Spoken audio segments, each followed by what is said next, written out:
How to connect WhatsApp with Facebook.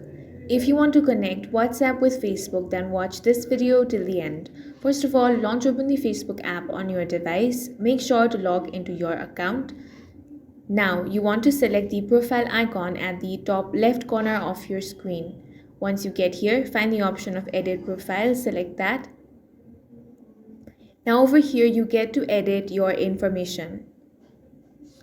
Scroll down and find the Edit Your About Info option.